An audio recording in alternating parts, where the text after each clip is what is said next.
welcome to an edition of Only Before Seen on Socials, Driving with Rio and talking about astrology. So, obligatory note before we get started. On this channel we talk about constellational astrology, which uses the actual size and placements of the constellations in the sky, which is different than tropical mainstream astrology. And I'm not going to really get into the differences there. Just know that we're using the actual stars, so it might be a little bit different than the other, full new moon reports you're hearing.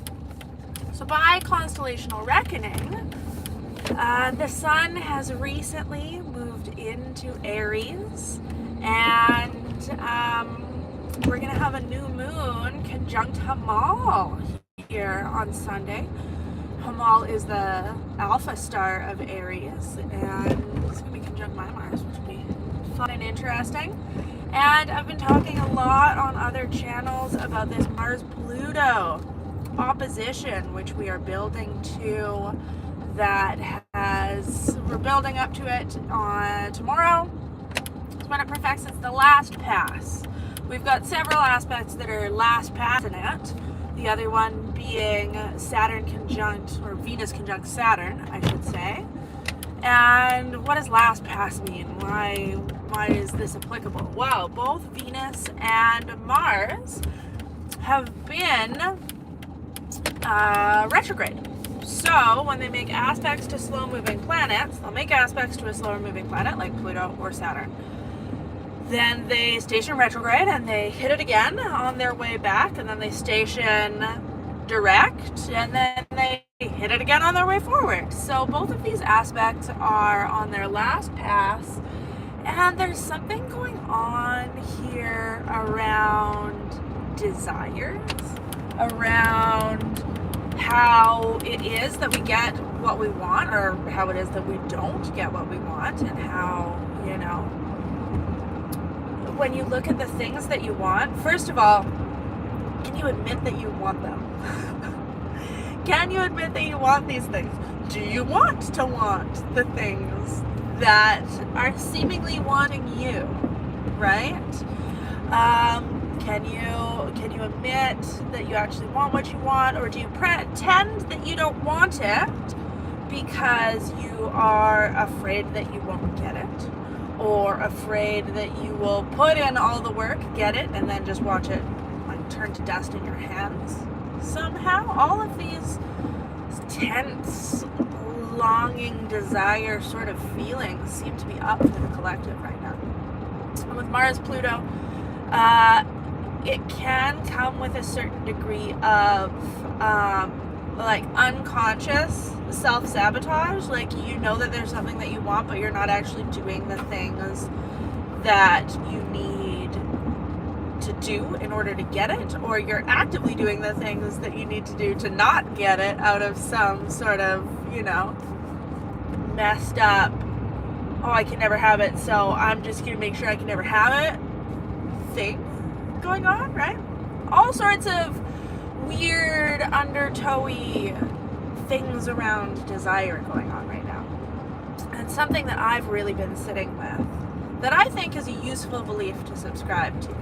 Now, if you follow my newsletter or anything like that, that's where I'm most active, by the way, is actually my newsletter. So maybe I'll drop the link to sign up for it there. I'm a very eloquent, poetic writer, and things get a little more chaotic when I get on video. But if you subscribe to my newsletter, you'll know that I really like the idea of subscribing to beliefs, right? A lot of us understand that what we believe really shapes our world, right? Because so much of how we experience the world has to do with how it is that we perceive it, right? And our beliefs factor in quite hugely to that. And so sometimes I like to play around with this idea of subscribing to beliefs and asking ourselves, is this belief actually serving me? Is it useful? And I'm also a big fan of magical thinking, and sometimes I'll subscribe to beliefs that may or may not actually be true, but are inherently useful. So here's a fun one that I've got going on for this Mars-Pluto situation. It feels like to me And, you know, the sort of warning with Mars Pluto is it can bring about power struggles. So warning to anyone with children around, this is really a week to pick your battles. And it can bring just like loss of temper, right? You just like lose your shit a little bit. And so knowing this, I'll like write myself notes in my calendar, because I do have children and I can't just be losing my shit on them all the time. I write myself notes about, you know, warning, power struggles coming up, warning, pick your battles, you know, these sorts of things. But something I've been sitting with that feels really alive to me is that maybe the universe is sending us tests, right? Because anytime we're dealing with Pluto, we're dealing with power, all right? And anytime we're dealing with Mars, we're dealing with action, right? So something that's really been alive for me lately is this idea that what if the universe is sending us tests in preparation to send us more blessings, to see what it is that we actually do, right? Mars, action, what we do with the power that has already been given to us. Okay, do we use it for good? Do we use it with care? Do we misuse it for control, right? That's a sort of shadow side that can pop up with Pluto. And so I like to think that during this week, there are tests abound where we can prove that actually, yes, we do use our power for good. We use it with care. We are doing good things with it. And we can be green lighted to be given more from the universe.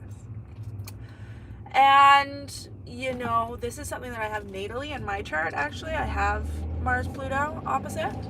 And it's been a huge theme in my life. And something that it can bring about is feelings of powerlessness, feelings of victimization. And because, you know, Pluto is very polarizing and is dealing with power, so it'll bring you situations where you feel totally powerful, and it'll bring you situations where you feel totally powerless. Okay? And sometimes it can feel like we have absolutely no power, but that's not necessarily actually the truth, right? And when we're dealing with outer planet stuff, right, and Pluto is very outer planet, it can bring about situations that seem like they're like coming from the outside, that seem like there's nothing that we can actually really do about it or affect, that are coming to force some sort of an internal situation, right?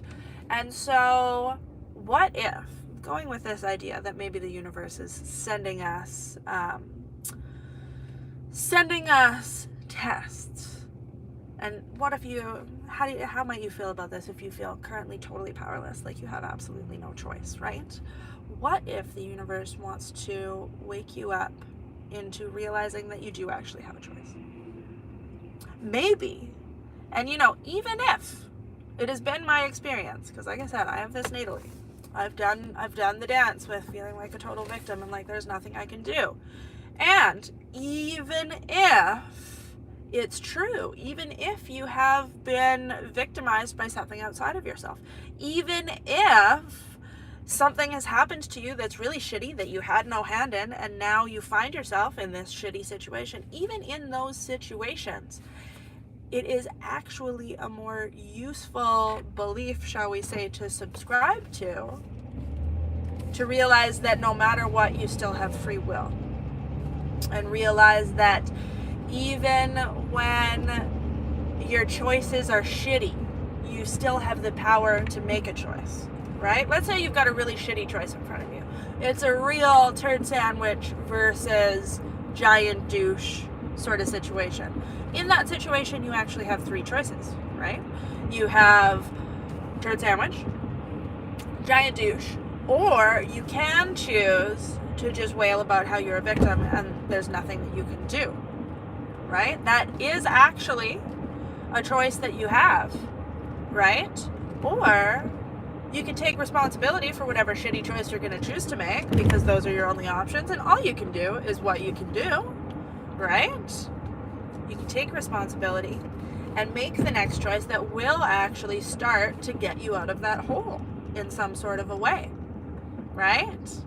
Because, responsibility really is only responsibility, right? And when we can take responsibility for the fact that we have the option to make a choice, even if those choices are shitty, even if they're not the choices that you would choose per se, you still have the option to make a choice, and there is actually power in that. And in taking that simple responsibility, you can kind of take control of your life back and be like, okay, no, I may have found myself in a situation that was not of my doing. I may have found myself in a situation where I was legitimately the victim in some sort of a way, but am I going to continue on that way? Or am I going to take responsibility for whatever shitty choice I have available to me and start step by step moving towards what it is that I actually desire, instead of telling myself this silly lie that I, for some reason, absolutely cannot have what it is that I want, right? We've got Saturn pretty conjunct. I mean, it's easing off now. I should say Venus, because Saturn is the slower mover, but Venus is conjunct Saturn right now, and we're coming out of a Venus retrograde, and this can really make it so that like resources are flowing kind of slowly. It can make it feel like we don't really have things can feel kind of tight and restricted right now. And Mars is also in the stars of Cancer, which also means that, sure, it's moving forward, but we still don't quite have forward motion yet. Crabs move sideways, and Cancer is very much a space in the sky that brings about time for emotional integration. My sort of go-to that I always say is that if in Gemini we are exploring the world and letting our curiosity lead and experiencing the world to get more input, to learn more, then when we come back to Cancer, it's time for integration, where we're like, oh, okay, I've gotten all this experience, I've seen all of these things, I've inputted the data. Now what does it mean to me? What sort of sense am I going to make out of it now? What does this mean for me? It's about integration. And so Mars is still in Cancer, right? And even though it's moving forward, and Venus is moving forward now, but it's like coming off this conjunction from Saturn, so things can still feel kind of tight and kind of like we're not quite moving just yet. And have patience, it is coming. We're in the last sort of phases. Soon these two are going to be moving forward again out of sort of orb of these difficult, for them, right? Cancer can be really beautiful for some planets. Mars has a little bit of a hard time with it, because Mars is about action, is about doing. And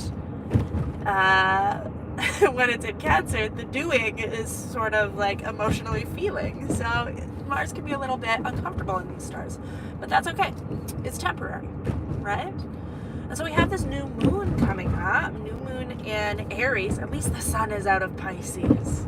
If any of you guys follow me a lot, you know that I am quite open about the fact that I struggle a little bit with Pisces. Pisces can be tough energy. It can be absolutely beautiful and wonderful, yes.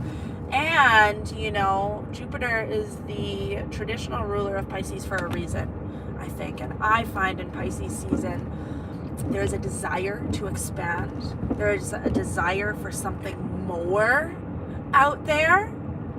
And you're just not quite there yet. You're still in some other place that can feel very, very far away from whatever this desire, this expansion is. And the only way through it is just to sort of surrender and be exactly where you are. And that can feel very, very uncomfortable. And we've had so much energy in Pisces. We still have a decent amount of energy in Pisces.